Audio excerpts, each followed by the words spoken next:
Bonjour et bienvenue à ce nouvel épisode des Renards du Soccer. Comme d'habitude, Mathieu Lemay et moi. Salut Mathieu, ça va bien aujourd'hui? Salut Adi, on est en mode communiqué de guerre aujourd'hui. Exactement, on se suit en plus les deux avec une barbe.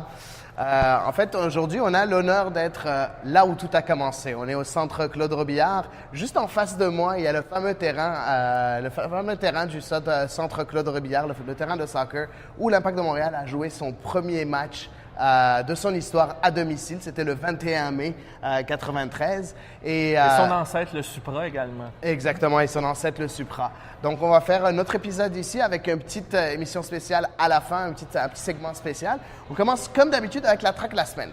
La track de la semaine, comme d'habitude, on réfléchit et on choisit quelque chose. Et on ne pouvait pas passer à côté de ce match-là, qui pour beaucoup n'était pas un match clé, mais sauf que je pense qu'il sera un match clé dans la saison. C'était la révolution de la Nouvelle-Angleterre face au Cincinnati, du FC Cincinnati.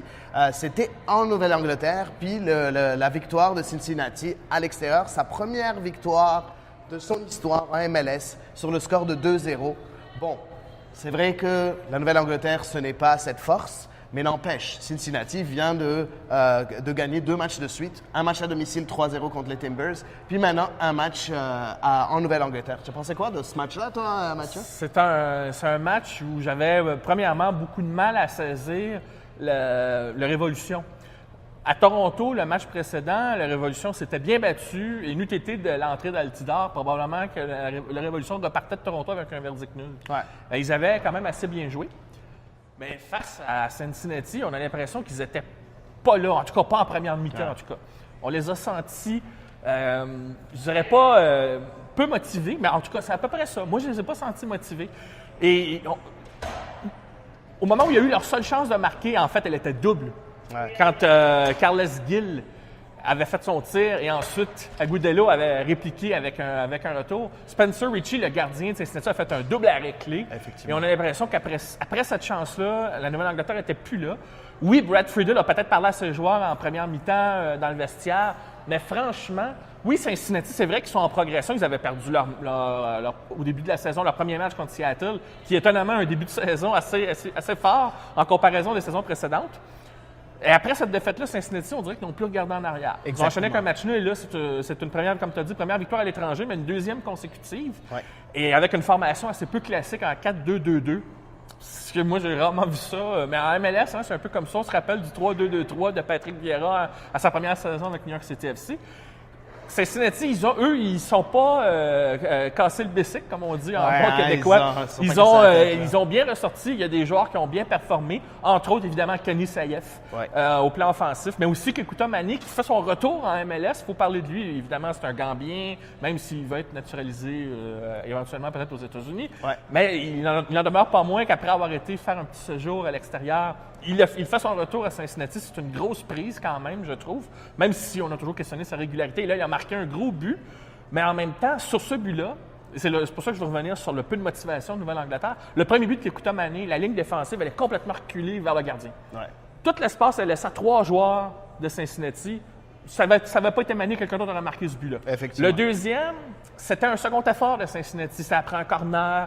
Mais on avait l'impression que pourtant, alors que physiquement, on sait qu'ils sont imposants devant l'Angleterre, ils ont perdu tous les duels qui ont mené au but de Kenny Saïef. Et ça, pour moi, ça résume tout le match. Je peux comprendre les huées de la foule en Nouvelle-Angleterre, même s'il n'y avait pas grand monde. La foule, les 3-4 personnes qu'il y avait, tu veux dire? Oui. En tout cas, mais on parle quand même d'un club qui a déjà été en finale. On parle d'un club qui a une longue histoire en MLS. toute une histoire. Brad Friedel est arrivé l'an dernier. Il a semblé avoir apporté un peu de 109. La saison avait bien débuté pour Nouvelle-Angleterre, mais on sent que malgré l'arrivée de Carles Gil, justement, qui est un joueur, on le voit, qui a du talent, qui semble amener quelque chose dans cette équipe-là, mais globalement, on a l'impression que la mayonnaise, soit qu'elle n'est pas là cette saison pour l'instant, ou en tout cas pour ce match-là, mais c'est tout bonnement inexplicable le fait de ne pas se présenter comme ça devant ses partisans. Exactement. Ça, pour moi, c'est comme ça que je vois cette performance-là, beaucoup plus que la domination de Cincinnati, en fait. Effectivement, c'est vrai que New England va vraiment pas bien.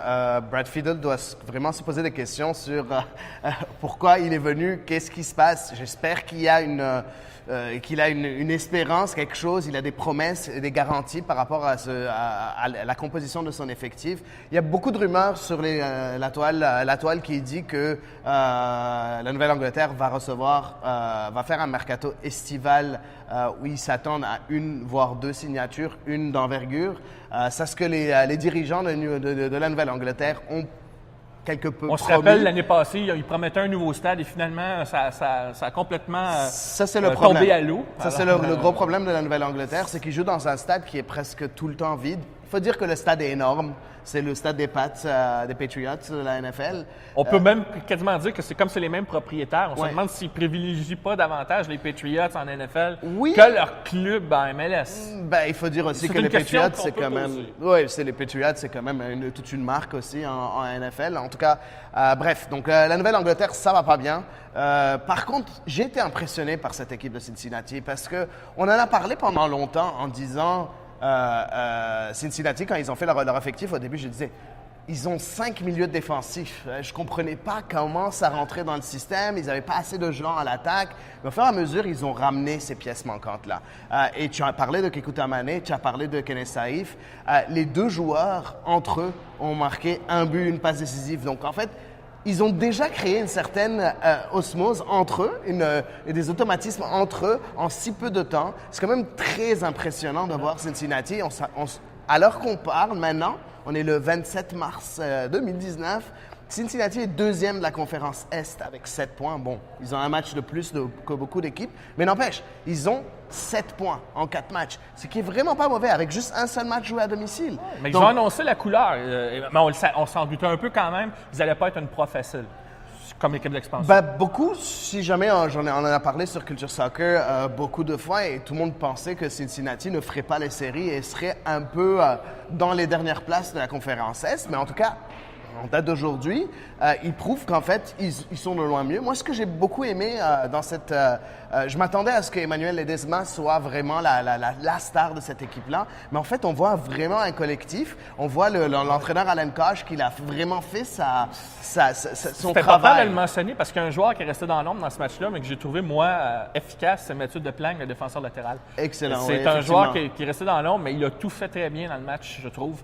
Et, parce que c'est sûr que le spotlight, comme on dit en anglais, était sur Kekuta Mane projecteur. et Kenny Saïf. Ouais. Le projecteur était sur ces deux joueurs-là Ouais. parce qu'ils ont travaillé, ils ont marqué. On met toujours le projecteur sur le joueur offensif, mais tu l'as dit collectivement, il y a des joueurs dans l'ombre. Exactement. Et c'est d'autant plus impressionnant que Fernando Adi était sur le banc, Foutaï Alaché était sur le banc. On parle de joueurs qui ont quand même été de grosses signatures déjà l'an dernier pour Cincinnati. Ça indique que cette équipe-là a probablement je dirais pas une profondeur, mais presque. Ils ont probablement des joueurs et Alan Koch a une idée très, très précise, je pense très claire de qu'est-ce qu'il veut dans cette équipe-là, même s'il semble, en tout cas c'est mon avis, il semble vouloir expérimenter certaines petites Mais choses. je pense qu'il commence à trouver, en fait, sa formation. Je sais qu'il a commencé au début avec 3 défenseurs. Ça ne marchait pas trop avec Mathieu Deplagne en tant que défenseur central. Moi, je l'avais dit à un moment donné, Mathieu Deplagne, je l'ai déjà vu jouer longtemps. Puis je peux vous dire qu'il a des manques de concentration. Pour un défenseur central, ça paye cash. Et on l'a vu dans les premiers matchs. Maintenant, placé en tant que latéral droit, il est très intéressant. Et effectivement, on l'a vu sur ces 2 matchs. Il a même marqué un but contre Portland. Puis maintenant, il a très bien joué. Il a failli marquer un but aussi en Nouvelle-Angleterre. En tout cas, c'est ça qui va conclure notre premier segment, la track de la semaine. Donc, on laisse un petit moment, puis on revient tout de suite avec le prochain. Nous sommes maintenant rendus à notre second segment, toujours au centre Claude Robillard, segment baptisé le Renard Rouge. Non, ce n'est pas une erreur et on ne parlera pas de Toronto FC. Rassurez-vous. Non, on parle de l'équipe canadienne qui a disputé son dernier match de qualification pour la Gold Cup et aussi pour la Ligue des Nations, la Ligue A en fait, pour rejoindre la crème de la crème. Le Canada qui jouait donc un match à Vancouver contre la Guyane française ou la Guyane tout court, appelez ça comme vous voulez.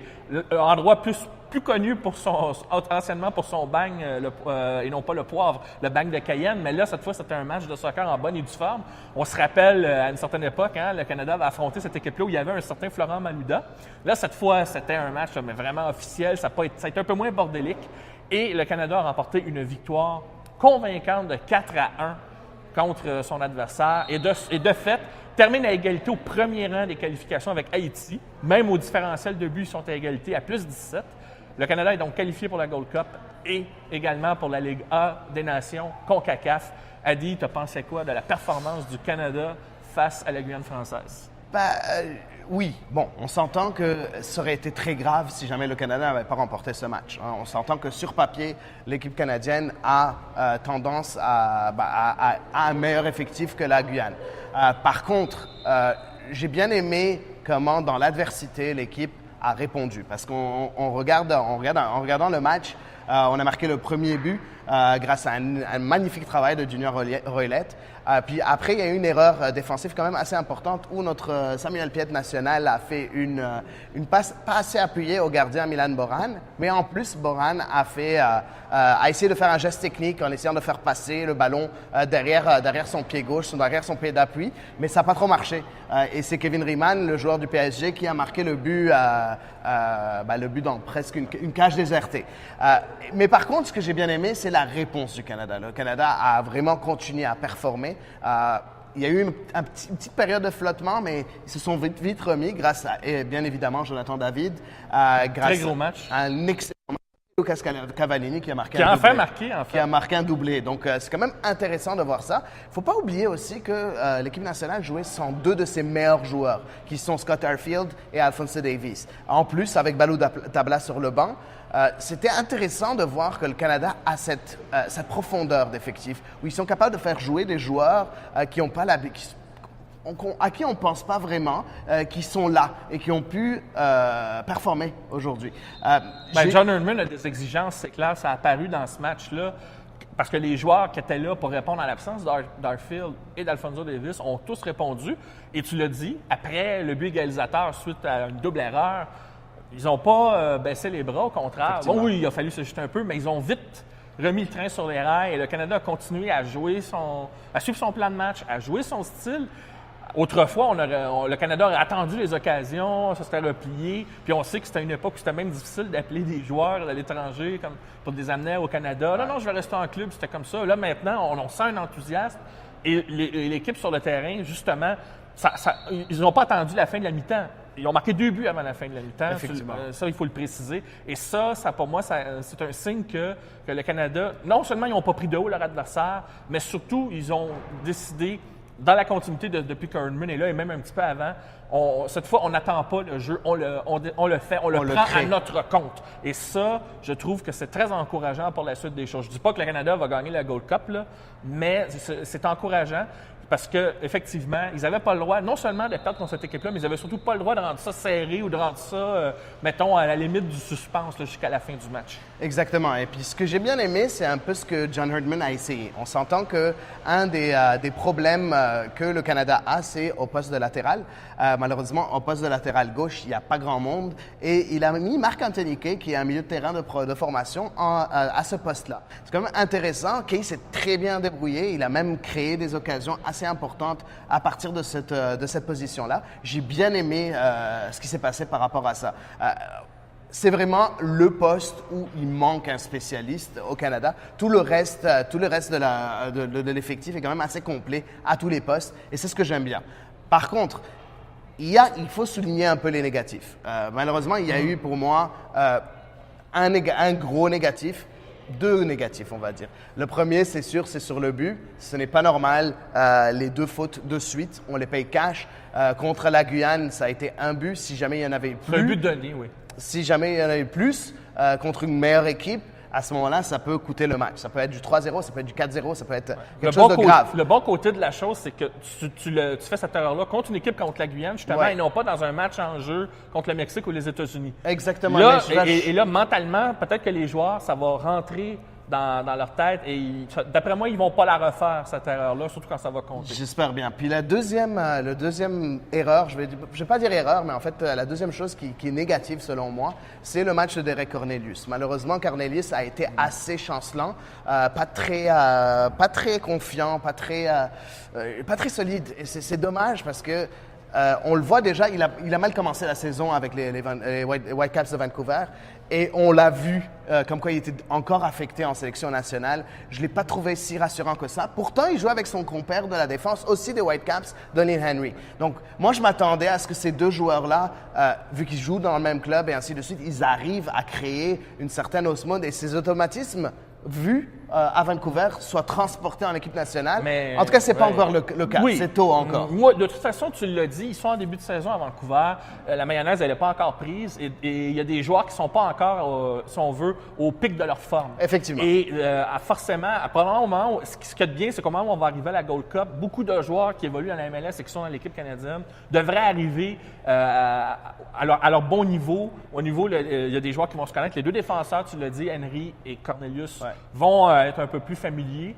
Il y a des joueurs qui vont être un peu plus là, en mode match. Ouais, et je pense qu'à ce moment-là, on devrait s'attendre à ce que le Canada performe beaucoup mieux à ce moment-là. Moi, c'est pour ça que, dans le fond, un score de 4-1 où tu domines toutes les statistiques, alors que justement, tu l'as dit, l'équipe n'était pas encore rodée, la mayonnaise n'était pas encore complètement prise, ça peut être de bon augure. C'est une bonne chose. Parce que face à des équipes plus aguerries, comme la Jamaïque, par exemple, effectivement, si l'équipe elle est beaucoup mieux soudée, et que la mayonnaise, comme j'ai dit, la sauce elle va lever cette fois, bien, à ce moment-là, les joueurs, le collectif va aller dans la même direction. Et là, à ce moment-là, on va pouvoir voir ce que le Canada vaut vraiment. C'est logique. Je trouvais ça normal. Et c'est la même chose. Et surtout, Cornelius, c'est un jeune joueur aussi. Il est très jeune, il s'habitue à Vancouver, à une nouvelle équipe, à la MLS déjà en général. Mais ça peut être payant rapidement. Effectivement. Ce genre de match-là où tu as, on ne dirait pas une contre-performance, mais ça peut être payant plus tard. C'est des minutes, c'est de l'expérience. Effectivement. Quand ça va compter, tu ne sais pas ce que ça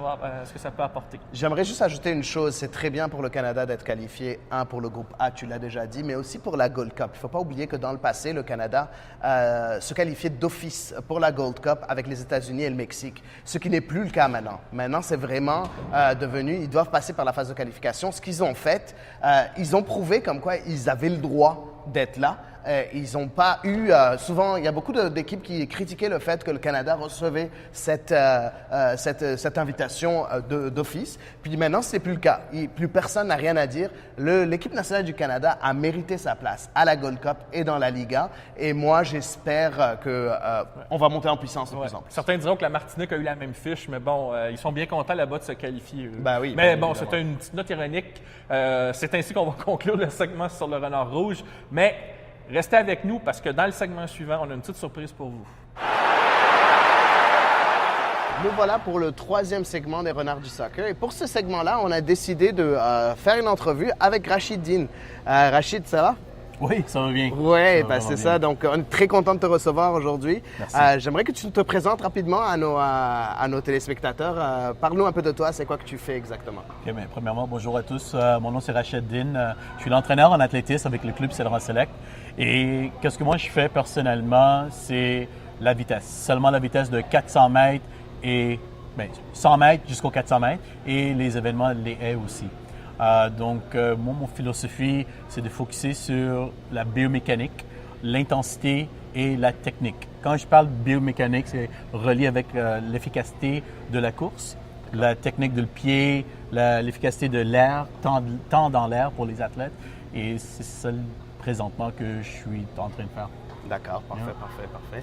Donc toi, principalement, donc tu t'occupes des athlètes, donc des athlètes en athlétisme, mais sauf que je sais que tu m'avais dit comme quoi à un moment donné, que maintenant tu essaies d'ouvrir tes horizons, peut-être à ce moment-là, tu as déjà fait aussi, je pense, du football américain, tu pourrais aussi entraîner des joueurs de soccer. Bien. Oui, comme moi, personnellement, j'étais un athlète avant, je faisais athlétisme, je faisais rugby, je faisais football, je n'étais pas fort du tout, mais quand même, j'avais des idées.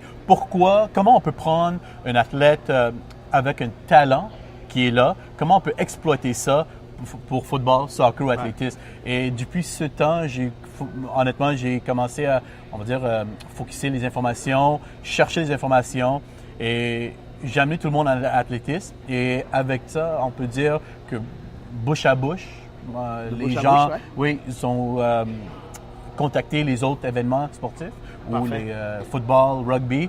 Et avec ça, j'ai commencé vraiment de donner des camps d'entraînement. Des camps d'entraînement spécifiques de 8 semaines maximum en vitesse. Je donnais un coup de main les entraîneurs. Soit l'équipe provinciale, nationale et même les équipes de cégep. Ça peut être Vanier. En tout cas, les écoles en général. Et avec ça, j'ai commencé à l'entraîner certains athlètes en football. Et j'avais réussi, je suis quand même contente de quand je fais des séances de 8 semaines, aussi les athlètes personnels, 8 athlètes qui sont rendus au CFL. Parfait. Et aussi, j'avais 2 athlètes personnellement que j'ai entraînés qui étaient rendus à Europe. Mais Europe, excuse-moi. Un à Europe et un en Floride. OK, ben, parfait. Yeah.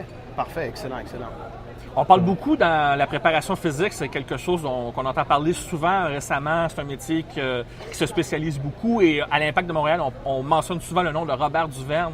C'est quelqu'un de très important dans le travail chez les athlètes, les joueurs de l'Impact. On va même jusqu'à mentionner l'importance d'un Antonio Pintus au Real Madrid. Yes. Comment, avec Zinedine Zidane, est allé le chercher. Et on a vu les joueurs du Real, pendant 3 ans, ils étaient à leur meilleur au moment où ça comptait dans le dernier droit de la saison en Ligue des Champions.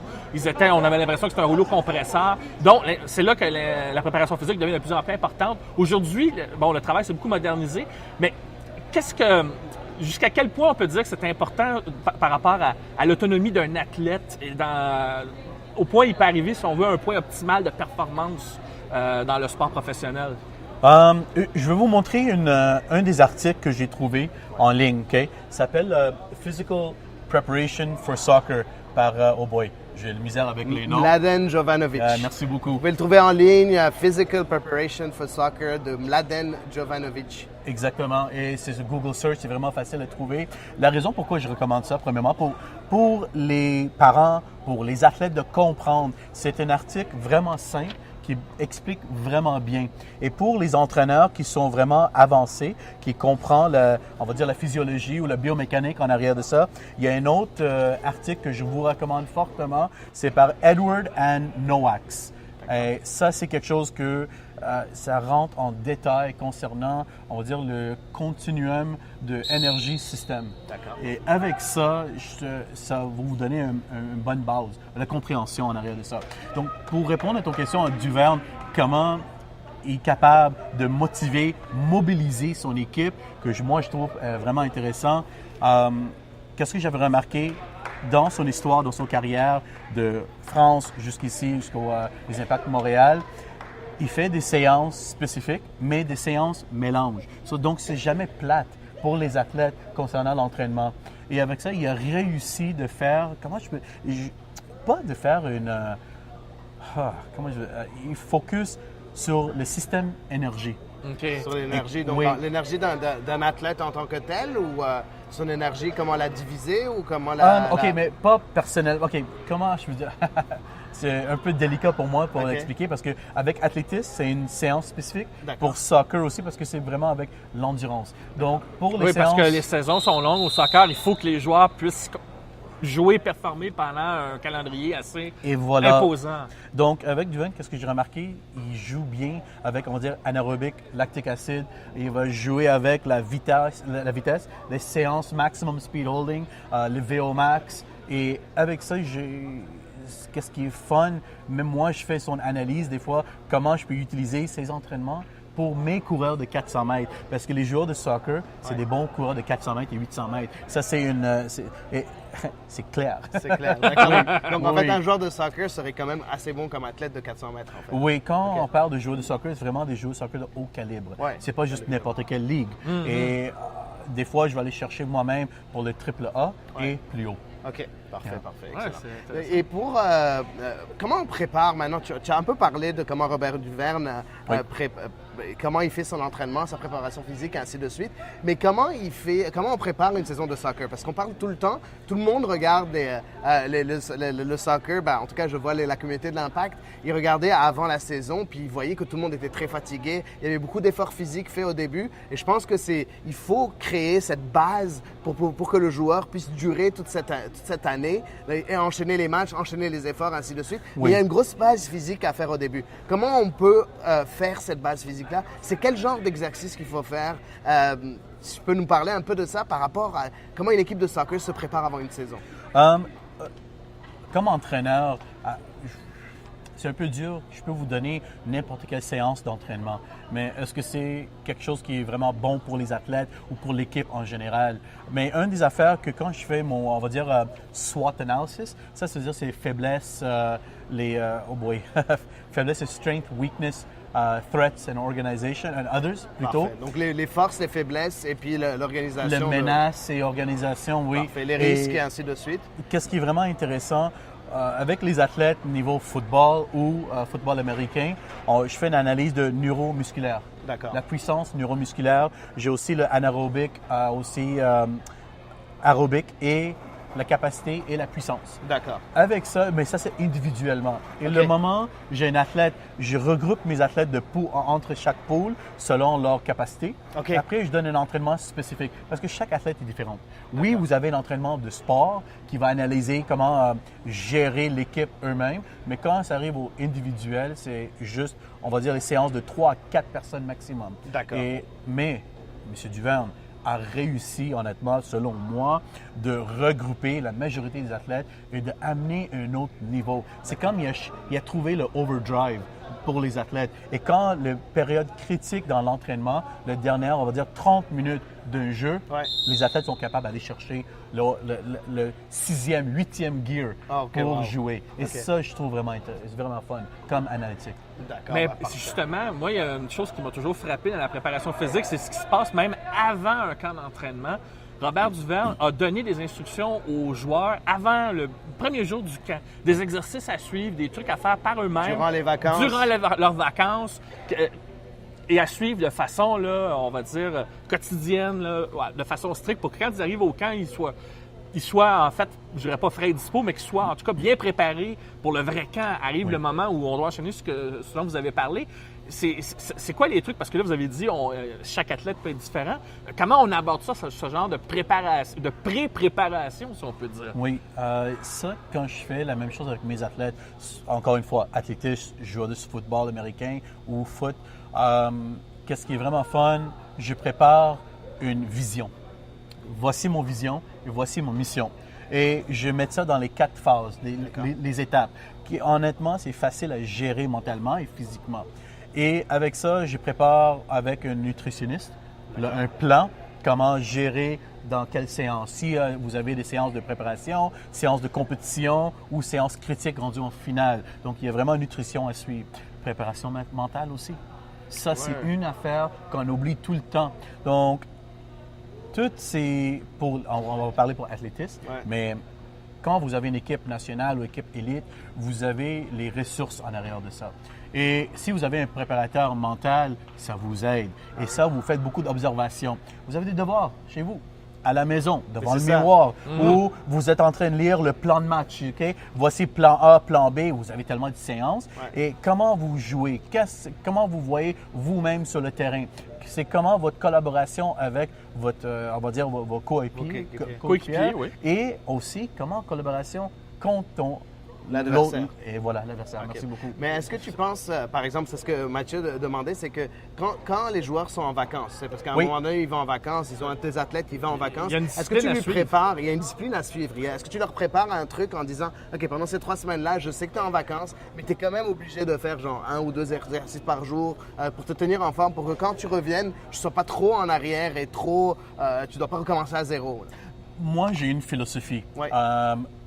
C'est vraiment basé sur certains articles en sciences ou la biomécanique. Je donne sur l'année 20 congé. Quand je dis La récupération? Oui, récupération. Mais 20 congé, ça veut dire que vraiment, faites ce que vous voulez le faire. OK. Vraiment, mais récupération mentale, récupération physique, oui, il y a des limitations. Vous ne pas à chaque soir en train de vous boire de bière ou de vin comme un fou. Non, vous avez des limitations, respectez ça. Mais quand même, le 20 aide l'athlète beaucoup. Parce qu'un athlète de haut niveau, qu'est-ce que vous devez comprendre? Si moi, vous donnez 20 oublie ça, je suis out of shape tout de suite. Mais je suis out of shape présentement. Mais non. Mais Si toi, tu es out of shape, moi, je suis quoi? on va pas rentrer dedans. Non. Mais une chose, un athlète de haut niveau, n'oublie pas, leur système neurologique sont une autre capacité. On est rendu dans un autre niveau d'athlète de haute performance. Donc, pour eux autres, pour prendre 20 leur régénération, ça aide à revenir plus fort. OK, parfait. Et avec ça, la mentalité aussi et physiquement, l'effet qu'ils ont pris une pause, quand ils reviennent, ils peuvent pousser leurs limites encore plus loin. Encore plus loin. C'est ça la chose. C'est pour ça que c'est important qu'ils puissent à ce moment-là avoir cette période libre, comme tu l'appelles, ces quartiers libres. En fait. Exactement. Donc, soit ça peut être contrôlé ou lousse. Moi, j'aime mieux contrôler. OK. Mais quand même, tu donnes. Parce que quand on donne, pas les limitations, mais comment de bien reposer, les athlètes, ils comprennent ça. C'est l'éducation en même temps. Donc, en fait, ce que tu es en train de dire, c'est que quand ils vont en vacances, tu leur apprends comment bien se reposer. Donc, Oui. Par exemple, donc, il y a un certain programme qui est fait en disant, OK, pour que tu puisses bien te reposer, je ne sais pas, tu dois faire une heure de natation ou bien quelque chose comme ça. Natation, non? bien dormir. Voilà. Parce que bien les athlètes, dormir. quand ils disent « Oh, coach, j'ai bien dormi, mais de minuit à, on va dire, 8h, 9h, mais je suis encore fatigué. » Mais c'est normal, parce que selon les statistiques, un être humain, on n'est pas, we're not nocturnal, comme il dit. On n'est pas des ébouts de nuit. Voilà. Donc, pour bien dormir, c'est avant minuit. Et je recommande fortement à mes athlètes, écoutez, 10 heures dans le lit.